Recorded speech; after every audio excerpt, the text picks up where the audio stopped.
Então vamos lá, galera. Então, falamos aí de Filemon, né?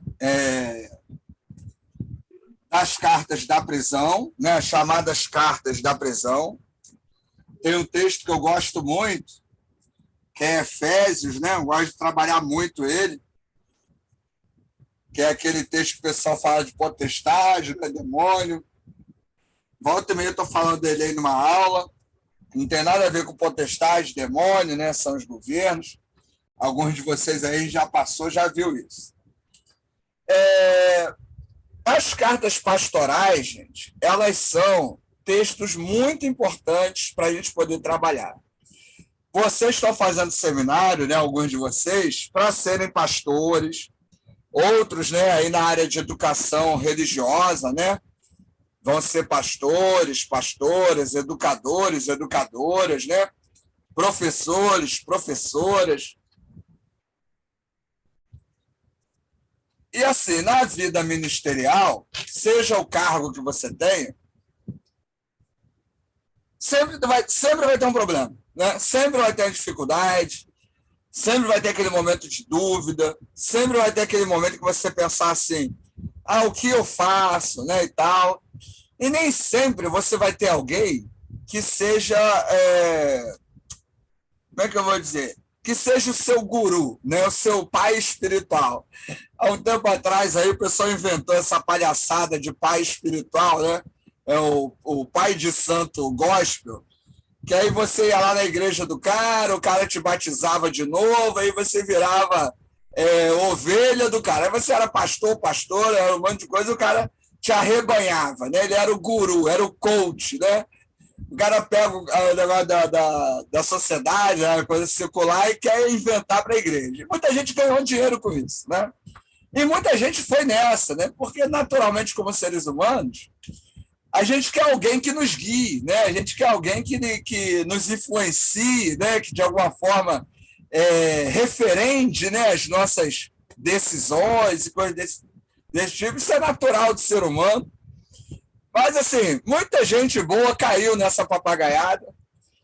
E o que eu acho legal quando a gente pensa nessas, né, fragilidades da nossa sociedade e no nosso papel como líderes cristãos, é que as cartas pastorais são um texto bom para isso. É o texto que você vai ter a orientação para lidar com o rico da tua igreja, aquele rico arrogante, aquele rico que acha que dá o dízimo pode mandar em você, né? É o texto, né? As cartas pastorais, que vai falar de como você pode lidar com o pobre, né? Com aquela pessoa que está ali passando dificuldade, com aquela pessoa que é arrogante, e aí tanto pobre como rico, né, pode ser arrogante.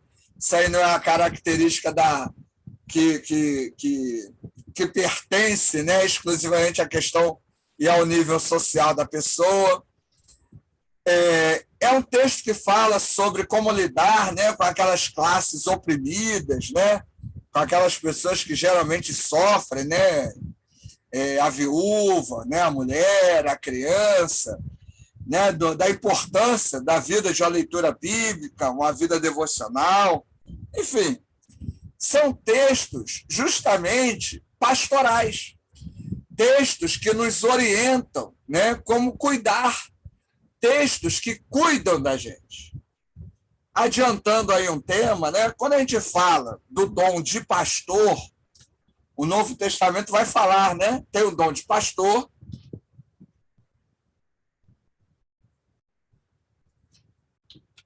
tem o dom de líder, presidência, são dons, e o dom de mestre. São dons diferentes. Lamentavelmente, a maioria de nós pensa que o pastor da igreja, por ser pastor, ele é mestre, ele é pastor e ele é líder. Só que aí você precisa já perceber o seguinte: pastor é diferente de líder, que é diferente de mestre.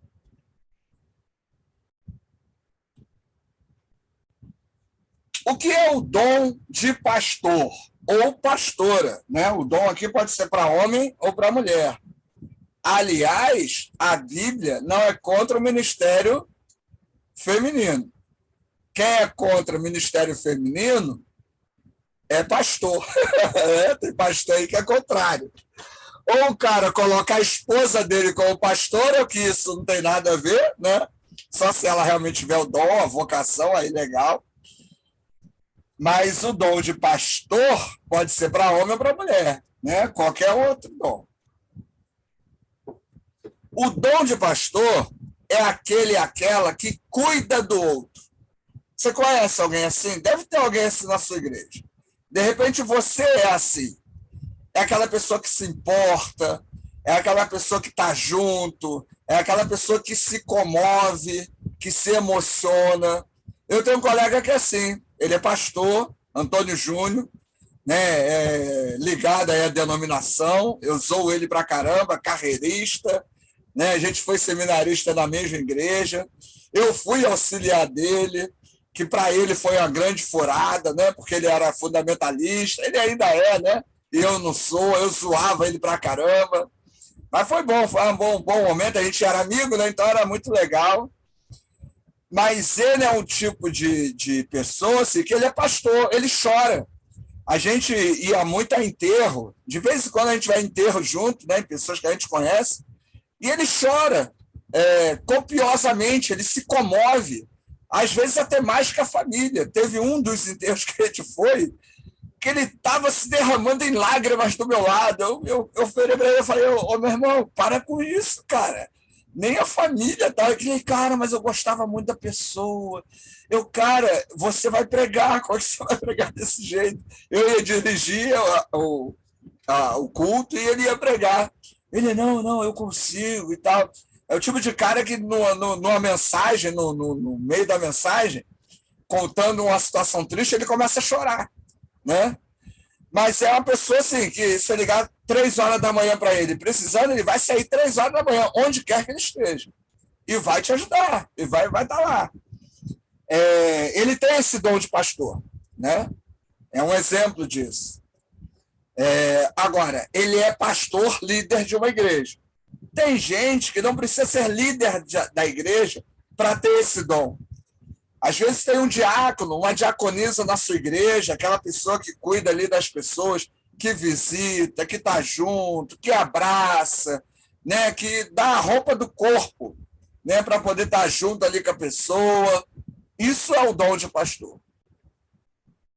Tem muito pastor de igreja, você liga para ele, poxa, pastor, estou doente. Ele, irmão, eu vou orar por você. Ponto, acabou.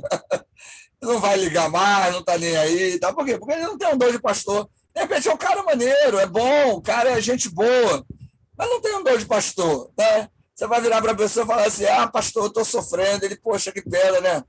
Mas é assim mesmo, isso passa e tal. E vai seguir em frente.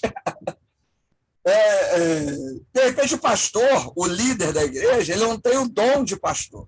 Né? Então, isso é um dom. Não são todos os líderes que têm isso. Agora, o dom de liderança ou o dom de presidência, né, nem todo pastor tem. Às vezes o cara é um bom líder, é um bom, né, uma boa líder, mas não é um bom pastor. O que é interessante sobre os dons? Os dons demonstram que cada dom precisa um do outro. A ideia do corpo, né, usada em Romanos 12. Então, se eu estiver na igreja, alguém que cuida, alguém que lidera, excelente. Porque, às vezes, o líder ele tem que ser frio. Tem coisa que ele vai ter que, né, ter o coração ali mais gelado, mais frio, mais centrado, porque ele não vai poder ficar se derretendo por tudo. E aí ele vai, né, botar o pé no chão ali. Às vezes, é necessário abrir o coração. E aí o pastor, a pastora, né, está ali para isso, né, aquela pessoa que tem o dom. E o dom de mestre? O dom de mestre é aquele que ensina, né? Aquele que vai dar aula, é aquele que, ao falar do texto bíblico, ao pregar, você aprende, você entende, né? E isso não tem a ver com conhecimento teológico, mas é aquela pessoa que consegue extrair as verdades do texto de maneira clara, objetiva, e às vezes não tem nem o nível de estudo que um outro tem. Você repara isso na EBD. Você, às vezes, tem excelentes professores de EBD que mal têm o nível médio. Né? Excelentes professores de EBD que mal terminaram o nível fundamental. E aí você pega um cara lá doutorando em física quântica, vai dar aula da EBD lá num tema mais simples que for, e é um fiasco. Por quê? Porque não tem um dom de mestre. Né? Então, o mestre é isso. É claro, o pastor ele tem, né, trabalhar isso, né, procurar, né, se aperfeiçoar, né, ter uma vida devocional boa, equilibrada. O líder, o mestre, né, puder estudar, né, vocês estão fazendo seminário, então alguns de vocês querem ser educadores, educadoras, então vamos estudar, vamos ler, vamos, né, se aperfeiçoar aí da melhor maneira possível, porque se eu tenho dom, eu vou me aperfeiçoar nesse dom. Eu tenho um dom de mestre, para mim é um dom, claro, eu sou pastor de igreja, né, já há um tempo e tal, faço tudo o que tem que fazer na igreja, visito, né, estou junto lá, auxilio, mas não tenho muito dom de pastor, né, não sou aquela pessoa que se comove, né, e tal, né. Não sou um grande líder, porque as igrejas que eu pastoreei não são grandes igrejas, né? São igrejas pequenas, e geralmente eu não agrego muita gente. Então, geralmente as igrejas que eu vou até diminui, muita gente sai, porque não, né, às vezes não se habitua. Mas eu gosto de ensinar, e é uma característica. E procurei me aperfeiçoar nisso. Né? E fiz seminário, fiz o mestrado em teologia, tenho um monte de pós-graduação na área de teologia, né? E sempre que eu posso, estou estudando, estou lendo alguma coisa, porque eu entendo que essa é o meu dom característico. O que as cartas pastorais vão nos ajudar a entender isso aqui? Vão nos ajudar a entender que isso é diferente uma coisa da outra. E que a gente precisa cuidar do outro e ser cuidado. Principalmente nós que somos líderes, precisamos ser cuidados. Agora, quem cuida do líder? Ninguém. Na denominação batista, a gente não tem a figura do bispo, no bom sentido. As cartas pastorais falam do presbítero e do bispo. O presbítero é o líder local. O bispo é o líder dos presbíteros. Então, seria aquela pessoa que você poderia se aconselhar. Na nossa denominação não existe essa figura. Esse pessoal que diz que é apóstolo, que é bispo, isso aí é palhaçada, porque não tem nem capacidade para isso, né? Mas em algumas denominações, a gente tem essa figura, que geralmente é uma pessoa mais experiente, né? É uma pessoa que já teve vários ministérios, né? E aí consegue atender aqueles líderes que estão precisando de apoio. Um detalhe importante das cartas pastorais, é isso que eu queria deixar claro para você, leia as cartas pastorais. Se nunca leu, começa a ler agora. Volta e meia eu estou relendo 1ª, 2ª, Timóteo, Tito, porque são textos legais. Porque seja você professor de EBD, seja você pastor de uma igreja grande ou pequena, as cartas pastorais sempre vão ter algo para te ajudar. Sempre vai ter algo que, aquele diácono que está querendo passar a perna em você. Você vai ler lá na carta pastoral como lidar com isso. Não é como passar a perna nele, não. Mas como entender a natureza humana. Tem gente que é ruim, tem gente que é egoísta, tem gente que não está na igreja pelo reino. Então, isso faz parte do jogo. Né? As pessoas não gostar de você faz parte do jogo. E não cair em depressão porque fulano não gosta de mim, azar de fulano. Né? Seja autêntico, seja você, siga em frente. pregue a palavra. É o que Paulo vai estar orientando, o que o autor aqui das cartas pastorais vai estar orientando. Pregue o evangelho, viva o evangelho, né? Tenha o evangelho como base da sua mensagem, do seu testemunho. Não seja ganancioso e gananciosa. Ah, Ricardo, eu quero ser pastor e pastora, eu quero ser educador e educadora, porque na minha família todo mundo é. Ah, porque eu quero ter uma fonte de renda extra. Então, você nunca leu as cartas pastorais, porque não é esse o motivo pelo qual você vai pastorear. Tem igreja que às vezes você tem que pagar para pastorear, porque a situação é difícil, você passa dificuldade. Isso faz parte do reino, é um martírio. As cartas pastorais vão falar sobre isso. E não quer dizer que você seja um insucesso. E não quer dizer que você seja um fracasso. Porque a sua igreja não tem 40 mil pessoas, porque você não tem 200 mil seguidores. Né? E as cartas pastorais ensinam sobre isso. Então, esse conteúdo doutrinário, teológico desses textos são muito legais. Né? Vale a pena trabalhar, né? Vale a pena pesquisar, que a gente vai ter uma boa noção, né, de como desenvolver os nossos ministérios. Então, gente, a ideia hoje era mostrar esse quadro aí, né, das datas, dar uma ideia geral de cada uma dessas cartas. Na medida do possível, a gente vai trabalhar alguns versículos, né? Na aula que vem, a gente já começa aí com 1ª e 2ª Tessalonicenses, falando especificamente dessas cartas. Não dá para trabalhar tudo, né? O conteúdo é muito grande, mas a minha proposta é ensinar um caminho para que você possa estudar e encontrar a resposta necessária para entender a doutrina e a teologia inserida em cada texto. Perguntas, dúvidas, reclamações aí dentro disso que a gente comentou?